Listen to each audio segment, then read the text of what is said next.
What is going on, ladies and gentlemen? MonkeyFlop here, and today I wanted to talk about VR, specifically PlayStation VR, but also VR in general. Now, the question that I want to pass off to you guys and point out right now is VR dead? Let me know in the comment section below what your guys' thoughts on VR is. Like, when you think of VR, when it comes to your mind, what do you think of? I'm really curious. Now, VR is definitely not dead, and the reason why I'll tell you, and we'll get into more discussion, so make sure you guys watch the whole video so you guys kind of get what's in my head. So here we go. PlayStation VR is still being developed. Games are still being developed. There is still a lot of focus with PlayStation. When PlayStation loses focus with PlayStation VR, that's when we'll see the decline of PlayStation VR. So PlayStation VR is not dead yet.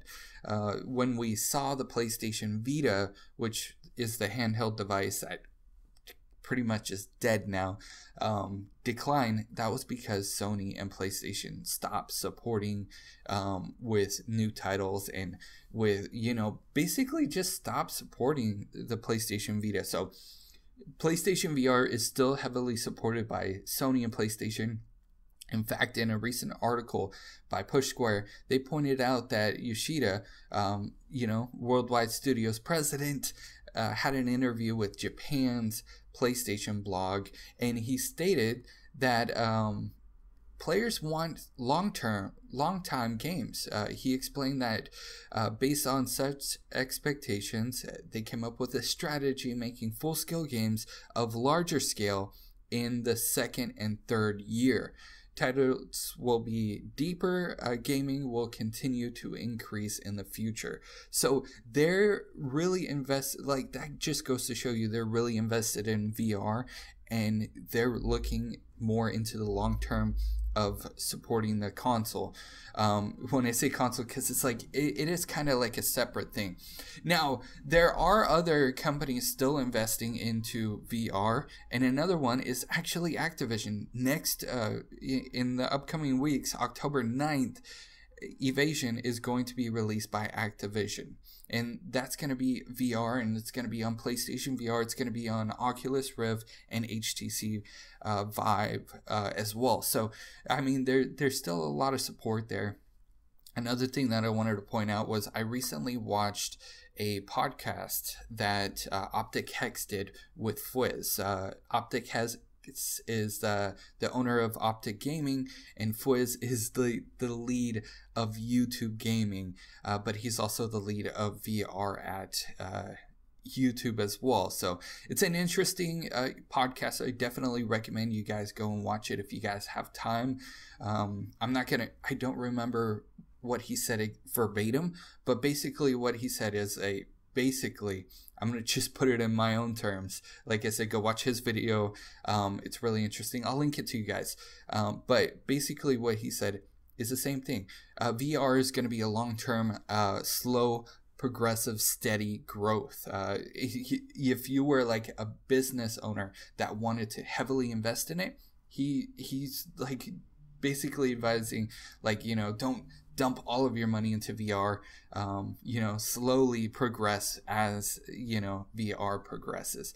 Later on down the future, it's not just going to be visual effects. It's going to be full motion. There's going to be some maybe some VR in the future where you're actually like being able to touch and feel things, which would be kind of crazy but awesome at the same time. So, I mean, I definitely agree with, what the statement was with Yoshida, because Yoshida basically said that gamers want a longer experience, and I could definitely say that is myself as well. A lot of VR games that I pick up, they're little increments, and the longest games that you play, you can beat, and then you're done with, and then that's it. That's the end of the experience. But most of the games that have been releasing on PlayStation VR really hasn't caught my attention, because the games are really short-lived and very short. Like, if you were to buy a regular PlayStation 4 game, and beat it in like 3 hours, you would kind of be disappointed. And that's kind of where VR is at right now. We need a longer gaming experience, more engaging, longer experience as well. So I'd love to know your guys' thoughts and opinions about this in the comment section below. My opinion personally is no, VR is not dead.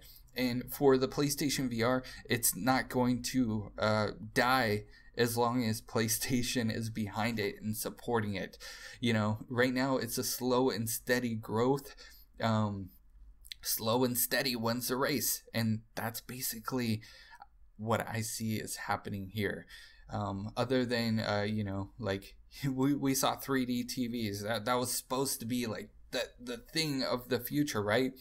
And Nintendo came out with the 3DS, and nobody really used that feature. So I mean, there is parts of it where, you know, even if, you know, these companies are supporting it, there is a possibility that, you know, the consumers aren't buying it. I mean, we're the ones that ultimately make the decision. They might start off making the decision, but we're the ones that ultimately like make the decision if we're going to purchase it or not. I mean, I brought up the Nintendo 3DS because a lot of people that purchased the Nintendo 3DS actually turned off the 3D. And most people now just buy 2DSs. They don't really care about the 3DS. 3D was not really something that was used that much in video games.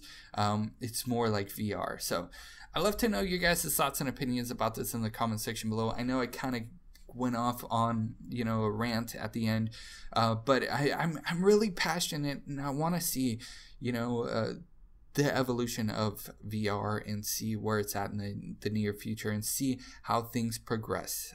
I definitely see it being a slow and steady wins the race type of thing, but I'd love to know your guys' thoughts and opinions in the comment section below. Make sure to hit a like if you guys are new, hit that subscribe button, and I will see you guys in the next news update. You guys are freaking awesome.